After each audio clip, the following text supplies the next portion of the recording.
جلوتر. خب یه خورده صحبت کنیم هلوش نتورک های داکر. ما توی نتورک میبینیم که داکر تایپ های مختلفی رو اومده ارائه داده.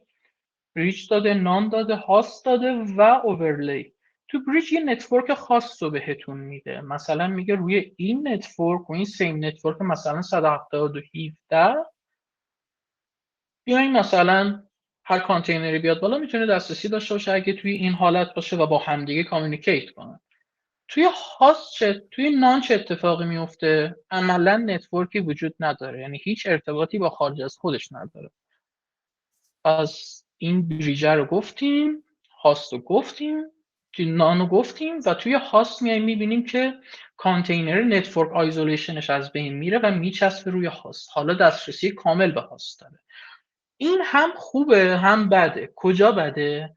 اگر یکی به کانتینرتون دسترسی پیدا کنه، به تب هاستتون هم دسترسی پیدا کرده. حالتهایی که ابزارهایی مثل داکر اومدن اتو کانفیگوریشن ها رو زدن، میبینیم رو اتو کانفیگوریشن هاشون اینا رو رعایت میکنن. مثلا اگه تو یه داکر ران بزنی اوبونتو، اون میبره روی شبکه دیفالت بریج میذارتش، به خاطر اینکه میخواد سیفتی رو رعایت کنه با بریج. و یک شبکه دیگه، یک تایپ نتورک دیگه اوورلی ویلن هست که من نمیدونم چرا توی این هیچ وقت نشون نمیدونم، باید اینو کوچیکش کنم و اینجاست که میاد هاست های مختلف، وی ام های مختلف رو جزو یک نتورک میکنه و من میتونه با اینجا صحبت کنه که به کمک درایور های این اتفاق باید بیفته. یعنی مثلا یه ویو نتی یه چیزی این ارتباط رو ممکن میکنه. بریم جلوتر. ما روی اینا چالش هم داریم. میخوام برم جلوتر که تئوریکالیمون تمام بشه، بریم سر بحث اصلی. داکر والیوم. خب ایدئولوژی که ما پت نگه نمیداریم، ما کتل نگه میداریم، خیلی ایدئولوژی قشنگیه. ولی خب مثلا ممکنه اپلیکیشن من استیتلس نباشه، یه لایه دیتا داشته باشه. اگر این بمیره انتظار دارم بعدی که میاد ادامهشو بره و در واقع لایه دیتاش حفظ بشه، لاست ندم من رو دیتاش. برای همین دوست دارم دیتام پرسیست بشه. این پرسیست شدنه یا مثلا روی یه لوکال پتیه، مثلا من روی یک مسیری روی لینوکس هم میام یک مسیر داخل کانتینر رو مپ میکنم به یک مسیر داخل اون او اس هم، حالا اوبونتو یا هر چیزیه. این مدل اول که داره مانت پت میکنه ممکنه مشکلات پرمیژنی بخوره. یعنی اگه پرمیژن هاست بالاتر باشه، این ور هم مشکلات پرمیژنی میخوره سمت کانتینر، چون میگه من پرمیژنی ندارم که روش رایتینگ انجام بدم یا رید انجام بدم حتی و چیزهای مختلف. پس پرمیژن ها اینجا خیلی دخیلن. یک مدل دیگه ای که خودش پیشنهاد داده مدلیه که والیوم میسازه. یعنی اون هم والیوم محسوب میشه، اما والیوم اصلی والیومه که شما میگین مثلا این والیوم رو بساز، این مسیر رو داخل کانتینر رو مپ کن به این والیوم خودت مدیریت کن، کجا قرار میدیش با خودته. پس اتفاق خوبی افتاد. پرمیژن ها رو هم منیج کرده. حالت دیگه ای هم داشته که قبلا روی مموری میتونست ذخیره کنه و هنوز هم داره و بای دیفالت داره همونجا ذخیره میکنه. اگر کانتینر اتفاقی واسش بیفته، تو اون حالت دیتا لاست میده. تو دو تا حالت اول گفتیم لاست نمیده. حالا بیاین اینجا یه چالش رو به نظرم مطرح کنیم. اگر من یه دیتابیس تو این لایه دارم، توی کانتینر بالا آوردم مثلا و روی یک اوبونتوی و والیوم هم مثلا استفاده کردم، حالتی که خودش داره پیشنهاد میده. اگر اتفاقی واسه سروره بیفته، اصلا اون سرور آتیش بگیره، دیتای من چه اتفاق واسش میفته؟ لاست میشه دیگه. در صورتی که تو لول اول گفته بود از کانتینر دیتا تو بیار بیرون. پس چرا الان من باعث میشه دیتا لاست بدم؟ یعنی چه کاری میتونیم انجام بدیم که این دیتا لاست اتفاق نیفته؟ نظرتون چیه؟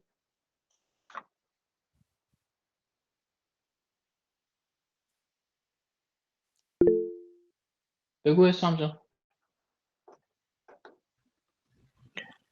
من فکر میکنم که یه کاری که میتونیم بکنیم اینه که عرض کنم خدمت. حالا 2 تا کار به نظرم میرسه. یکی بحث اینی که استوریج جدا از سرور باشه.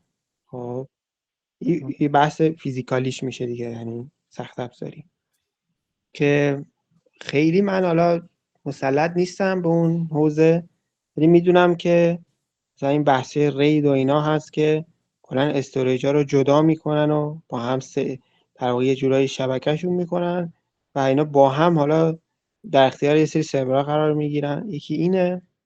یکی که بحث معروف حالا نرم افزاری ترش میشه رپلیکیشن، که ما از این دیتا مکانیزمی کپی حال رپلیکیشن هم خب خیلی حالا خب هم ادبیاتش گسترده است، هم حالا خودمون هم همینجوری فکر کنیم خیلی راه حلات پیش میاد. مثلا اینکه رپلیکیشن بخشی از اپ باشد یا نباشد، یا اینکه نه یک در واقع پروسسی باشه خارج از اپ که به صورت چی میگن کور، مثلا مهم نیست داده چیه واسش، در واقع دیتا رو کپی بگیره، و اینکه اصلا اپلیکیشن از رپلیکیت دیتا اطلاعات داشته باشه یا رپلیکیت دیتا فقط برای کپی کردن و در واقع بکاپ، حالت بکاپ میشه دیگه. چند دیگه بهتر بشه رپلیکیشن نگیم، بگیم بکاپ گیری، چون بکاپ با رپلیکیشن فرق داره. رپلیکیشن اپ متوجهه که چند تا اینستنس هست از اون دیتا، بکاپ احتمالاً متوجه نیست. این حالا مسائل، حالا بازم اینا هم چالش داره دیگه، آپ تو دیت بودن بکاپ و اینجور مسائل، حالا چیزایی که به نظر من میرسه. دمت گرم حسام جان. بچه اگه نظر دیگه این ندارین میتونیم ادامه بدیم. رواله. خب حسام موارد خیلی خوبی رو گفت، یعنی هم رپلیکاها رو گفت، هم بحث رید رو مطرح کرد و بحث استوریج هم اومد. در رابطه با بکاپ هم که تو استوریج گفت، و هم بکاپ رو میشه از سرویس گرفت، یعنی من یه جابی داشته باشم که بگم هر چند ساعت، هر فلان دقیقه بیاد مثلا از این دیتایی که من گفتیم تو والیوم ماونت میکنیم، از اون برو بکاپ بگیر بفرست رو مینایو. چقدر قشنگ میشه، یه ابزاری که مخصوص این کاره، دیتا رو بفرستیم سمت مینایو. بگو الان جان.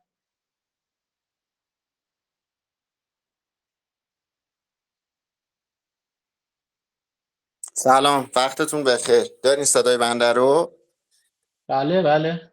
سلامت باشین. ببخشید من از وسطاش فقط اضافه شدم، یه مقدار هنوز خیلی گرم نشدم، بحث دستم نیومده متاسفانه. سوالتونم دقیق متوجه نشدم، یعنی حالا میگم از وسطاش بود و اینا کم تند گذشت متوجه نشدم.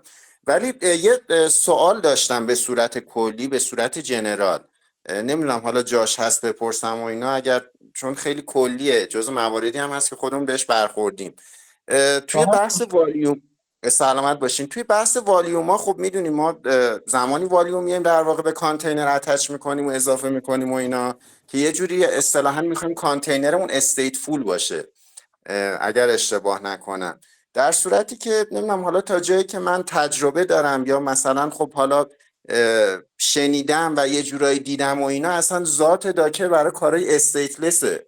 اصلا حالا با توجه به نوع مجازی سازی که داره استفاده میکنه، خیلی نگه داشتن دیتا و اصلا به قول شما یعنی 100% نگه داشتنش و تضمین پرسیس شدن و موندگاریش روی استوریج رو نمیده آنچنان اونجوری که من شنیدم. در نتیجه مثلا برای مثلا پروداکت این دیتابیس و اینا اصلا نمیرن سمت تکنولوژی های داکر بیس، چون میگن اصلا واسه دیتا پرسیستنسی اصلا قابل اعتماد نیستن. حالا نمیدونم، اینو میخواستم نظرتون رو در موردش بپرسم، ببخشید اگر یه جورایی آف تاپیک هم هست، چون سوال خیلی کلیه. همینو نه خیلی میخواستم سوال بگم. خوبی بود، دمت گرم. به نظر میتونیم بررسیش کنیم. ببین اگه بگیم داکر فقط برای استیتلس هاست، یه خورده به نظرم اجحاف کردیم.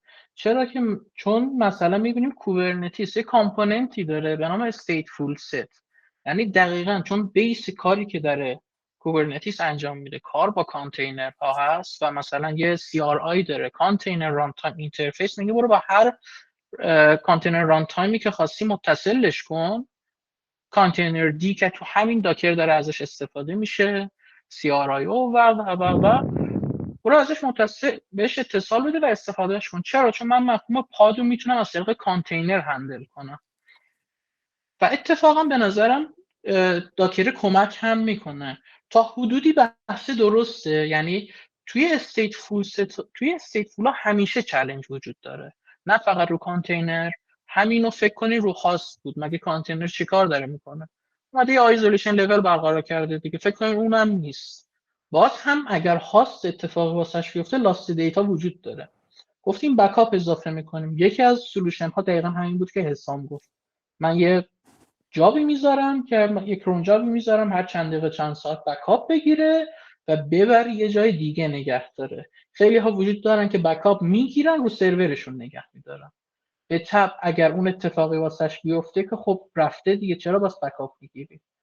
یه لول بالاتر ما بحث بکاپ رو بعدا به دیتیل میکنیم، اما یه سری هم میان رپلیکا میذارن، اما یکی از رپلیکاهاشونو ایسینک میکنن توی یه دیتا سنتر دیگه.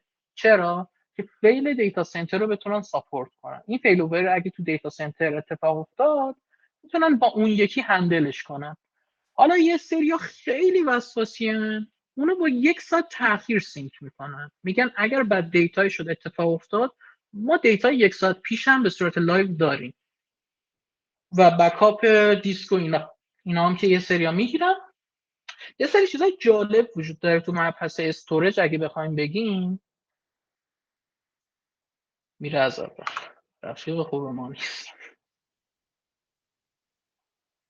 بحث استوریج، یکی از استوریج ها رو همین الان دربارش صحبت کردیم، آبجکت استوریج، یعنی مینایو کارش همینه دقیقا. میگه تو فایل بده من بهت لینک میدم، به تب میتونی اون فایل بکاپی که گرفتی و بفرستی رو مینایو و مینایو هم رپلیکا داشته باشه و حالا فارغ از دیتابیس تو خود همین عکسی هم که میبینیم خودش اشاره کرده از ویدیو و داکیومنت و چیزهای مختلف میتونه واسمون نگهداری کنه و خیلی چیز خفنیه. به خصوص مینایو که یک تکنولوژی خیلی خفن تو شاردینگ هم حتی داره واسه نگهداری فایل‌ها. 2 تا مدل دیگه داریم، بلاک استوریج که شبیه همین لپتاپ‌های خودمونه، بلاک استوریج رو میتونه تخصیص بده، و فایل استوریج یا شیرد استوریج که میاد ریت رایت وانس یا منی رو میگه. ما این بحث استوریج رو به دیتیل بعداً تو یک دوره دیگه میگیم اگر بچه ها نیاز داشته باشن، یعنی اگر فیدبک بدن احتمالا برگزار میکنیم. اون مثلا یه سری حالتهای خاصی که به اون نیاز دارن و یک ابزاری فارغ از مینایو وجود داره که هر 3 تایپ رو ساپورت میکنه، اسمش سفه. یک دیستریبیوتد استوریجیه که ما یه واژه‌ای داریم به نام کاپکس، یه واژه‌ای داریم به نام آپکس. این 2 تا واژه برای کجاها استفاده میشن؟ یکیشون برای اینجاست که میگیم میری یه دیوایس فیزیکال میخری مثل سن، نس و این دیوایس ها و اونها این هزینه آپریشن انجام دادن، یعنی سافت‌ویر خاصی نمیخواد، کس خاصی نمیخواد واسه هندل کردنش، کار باهاش راحت تره. مثل یه ابزارهای دیگه هستن مثل سافت‌ویری اینو هندل میکنن. داکر سافت‌ویری در خیلی هندل میکنه کارا رو. دقیقاً یه دیستریبیوتد استوریج میشه که مثلا میتونه 3-4 تا رک سرور رو با هم دیگه کلاستر کنه و یک استوریج بزرگی رو بهتون بده و فکر میکنم 4-5 تا شرکت که در حد دیتا سنترن تو ایران دارن استفادهش میکنن. صرفا خواستم یه سنسی ازش بهتون بدم. بریم جلوتر. یه سری درایور واسه داکر وجود داره، چه تو بحث والیوم ها چه تو بحث نتورک ویو رو گفتیم، مثلا اوورلی ویلن و چیزهای مختلف، هر کدوم مزایای خودشون دارن. مثلا تو والیوم ها میبینیم سف و NFS وجود دارن، یعنی سف اگه اشتباه نکنم مال شرکت معظم رد هت هم هست، خیلی خفنه. دیجیتال اوشن هم هست که یک کلاد، ویم ویر هم هست که باز برای محصولات کلادش هم داره و درایورهای مختلفی رو میده که با اونا بتونی کار بکنی. پس داکر انجینی که داکر پلتفرم اومده امکاناتی رو مهیا کرده واسه کار با استیتفول ها هم حتی. به خاطر همین اصلا اینها وجود دارن. میگن اگر چیز حساسی داری میتونی به جای اینکه روی اون لایه پرسیستش کنی ببری یکی دوتا لایه پایینتر پرسیستش کنی. ولی یه شکلی هم بکشیم تا اینجا اومدیم، خالی از لطف نیست. محمد یعنی این درایورها دارن میگن چی؟ میگن که تو کاری به دیسک مثلا روی این سیستمی که من اومدم بالا دیسک داره یا دیسک نداره من کاری ندارم، من نگاه به کانفیگ این درایوره میکنم ببینم قراره مثلا فایل اینا رو کجا ذخیره کنم، چیزایی که استوریج میخواد و یه کانفیگ واسش انجام میشه. اصلا اینا اصطلاحاً همون پلاگین های معروفن و یه سری پلاگین هم که به داکر اضافه میکنن، یه سری فیچر اضافه میشه. در واقع یک واژه‌ای وجود، یه سری اینترفیس میسازن واسه اینا که تو این اینترفیس ها راه میدن واسه شرکت های بزرگ.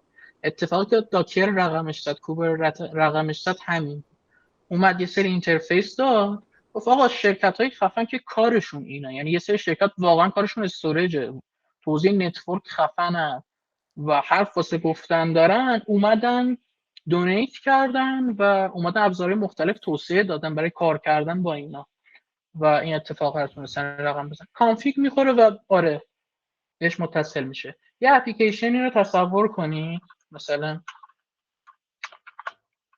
SVC1. این SVC1 یه استیتفولیه، یه دیتایی داره، دیتاش میاد روی لوکال پتش ذخیره میشه. حالا این رو لوکال پتش ذخیره میشه، یعنی رو همینجا. اگر اتفاقی واسه این OS هاست OS بیفته، ما اسم اینم میذاریم هاست OS. واسه این OS بیفته دیتامون فیل میشه.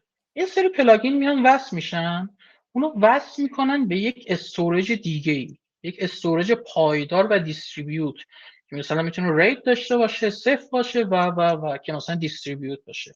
دیتا ها رو میان اینجا نگه میدارن و قابلیت هایی دارن که مثلا این حالت انتقال دیتا رو بتونن مچ کنن. تو کوبر یه خورده بیشتر میریم دربارش صحبت میکنیم، بحثای جذاب میان، ولی کلیتشون اینه: دیتا رو پت و از رو پت میاد مثلا روی یک سرویسی، یعنی واقعا رو پت نمیاد، انگار مستقیم میاد. یعنی این حالتی ایجاد میکنه که انگار مستقیم مینویسه. صفر دقیقاً توی مثلا بلاک استوریجی که میده میاد مستقیم مینویسین روی صفر، یعنی انگار از این لایه سرور عبور کردین دیگه، دیتا مستقیم میاد روش میشینه. امیدوارم واضح گفته باشم نحوه کاریشو. یه همچین حالتیه. تو حالت بکاپ هم که میفرسته توی سرور دیگه. بگو امیر حسین جان. ممنون محمد جان. اما من فکر میکنم توی داکر ما توی قسمتی که والیوماشو مشخص میکنیم یه حالتی نداره که بتونیم وقتی که ماونت میشه یه درایو ریموتی رو ماونت کنیم، مثلا بذاریمش روی استیری آمازون یا جاهای دیگه که خیلی دیگه خیالمون از اون بابت راحت باشه که دیتامون لاست نشه. حالا این پلاگین ها دقیقاً البته همون گفتیم درایوراست دیگه. دقیقاً همون درایوران، یعنی استری آمازون میاد درایور میده واسه کار کردن با این والیوم ها و اتفاقا داره و استری اصلا یه پروتکل معروف خفنه که دقیقاً همین کارو میکنه. باکت میسازی تو AWS، باکت تو میتونی از طریق این درایور بهش وصل کنی. به صورت مستقیم بعید میدونم داشته باشه، یعنی من تجربه ای نداشتم. عموما دیدم از طریق این پلاگین و درایورها متصل میشن، چون بحثشون بحث حساسیه و اینجوری باید برای هر شرکت میومد درایور خود داکر میساخت. مثلا برای آمازون یه دونه، واسه دیجیتال اوشن یه دونه، چون دیجیتال اوشن هم عین AWS باکت میده و اصلا این واسه همون حالتشه. این درایورها به صورت نسبی هستش یا یه جوری چجوری اد میشه به داکر؟ نمیدونم چطور. این مثلا میتونیم تو داکر بریم درایورها رو ببینیم. من یه لینک براتون میفرستم تو گروه که ببینیمش، چون من یه سری کارا رو از قبل حتی انجام دادم، به خاطر اینکه الان اگه تحریم شکنی روشن کنم احتمالاً نمیتونیم ادامه ارائه رو بریم، یعنی یه لحظه ارائه قطع میشه. ولی بحث گروه قرار میدم، یعنی من حتی این هم قبلا بالا آوردم با تحریم شکن که بتونیم ببینیمش، وگرنه ویدیو قطع میشه. داکر هاب جاییه که یکی از داکر ریجیستری هاییه که شما میتونید ایمیج هاتون رو ازش بگیرین. آفیشیال داره، یعنی هر جا تک آفیشیال بود یعنی خودش پرووایدره، خود سازنده داره ارائهش میده. دو تا تگ دیگه داره که اونها هم قابل اطمینانن اما اصلی همینه. باز ریجیستری های معتبر دیگه ای هم هست، مثلا جی سی آر هم خودش که برای گوگل ریجیستری داره که گوگل ایمیجاشو اونجا هم میذاره.